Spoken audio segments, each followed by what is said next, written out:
तो मोदी जी के देखिए 3 ग्रह हैं, उनके 11वें घर में बैठे हुए हैं। तो हमेशा वो जहाँ पर भी रहेंगे, वो एक राजा की तरह रहेंगे। सभी लोग ये जानना चाहते हैं अगला प्रधानमंत्री कौन है। अब मैं अगले प्रधानमंत्री की मैं बात करूं तो यहाँ पर हमारे पास 2 नाम अभी जो बहुत तेजी से उभर कर आ रहे हैं वो है, तो मोदी जी के देखिए 3 ग्रह हैं, उनके 11वें घर में बैठे हुए हैं। तो हमेशा वो जहाँ पर भी रहेंगे, वो एक राजा की तरह रहेंगे।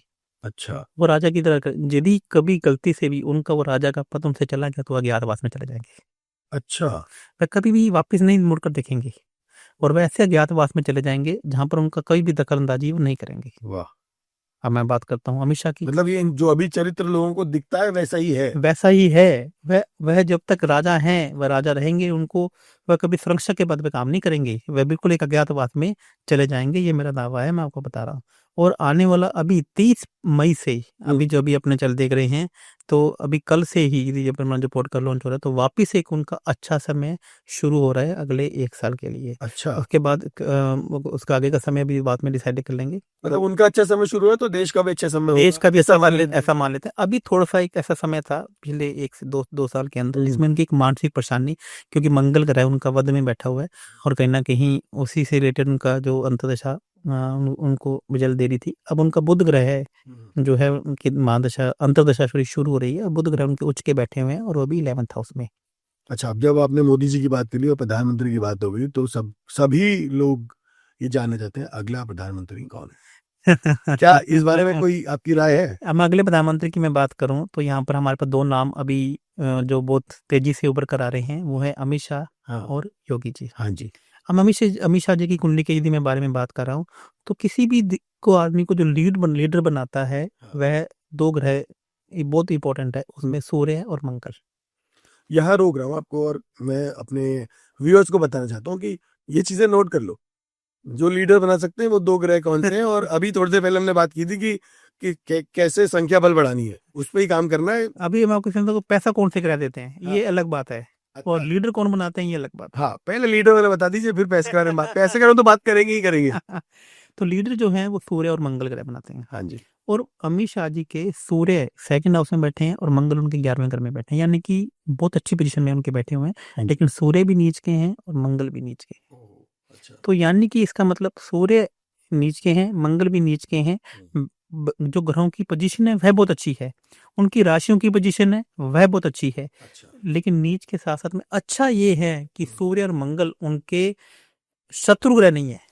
यहाँ पे मेरी बात को ध्यान में कोशिश करना। हाँ, समझ रहा हूँ। जो मैंने शत्रु और मित्र की बात की हाँ है, जी, ये बहुत ही इंपॉर्टेंट बात है। तो इसका मतलब ये है कि मैं हमेशा कहता हूँ कि एक यदि आपको ये चेक करना है कि एक जातक आपके लिए आतंकवादी बनेगा या फिर वह देश के लिए काम करेगा, तो अमित शाह जी के बारे में बात करते हैं, तो सूर्य ग्रह उनके नीच के हैं और मंगल ग्रह भी उनके नीच के बैठे हुए हैं, लेकिन उनके शत्रु नहीं हैं।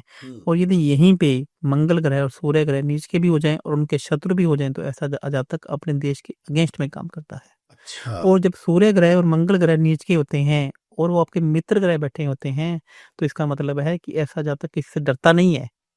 यहाँ तो वो गोली मारने से भी नहीं डरता और गोली खाने से भी नहीं डरता। और मैं आपको एक बात और बता दूं, आपके पॉडकास्ट के माध्यम से सभी लोगों को बताना चाहूंगा, यदि आपको लाइफ में आगे बढ़ना है तो आपको आपकी कुंडली में 1 या 2 ग्रह नीच के भी होने चाहिए। अच्छा।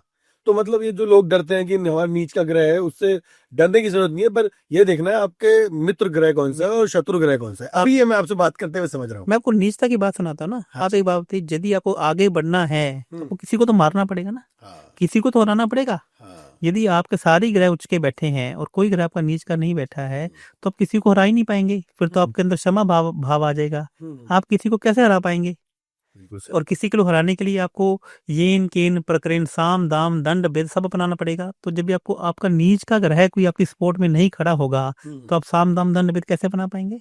बिल्कुल। तो अब यहाँ पर 1-2 टिप्स दे दीजिए। अमित शाह जी के एज ए उनको कैप्टन के रूप में लोग स्वीकार नहीं करेंगे, उनको वाइस कैप्टन के रूप में लोग स्वीकार करेंगे। मतलब आपको नहीं लगता कि पीएम बन सकते? पीएम ही बनेंगे, वो गृह मंत्री तक ही रहें और यहीं पर भी अपने आप को देखें, तो इसका मतलब है कि वो किंग मेकर यहाँ पे बहुत रहेंगे अच्छा बन रखा है और कर सकते हैं। और यदि मैं योगी जी की मैं बात करता हूँ और मैं मोदी जी की बात करता हूँ, उन दोनों की कुंडली में राजा बनने के योग हैं और ये राजा रहेंगे। और कहीं ना कहीं मुझे ऐसा लगता है कि मोदी जी के बाद यदि हम किसी को देश के प्रधानमंत्री के रूप में देख रहे हैं तो अभी मुझे योगी जी का नाम ही योगी आदित्यनाथ आदित्य का नाम ही मुझे प्रमुखता से नजर आया है। ये एक बड़ी भविष्यवाणी है हमारे पॉडकास्ट में।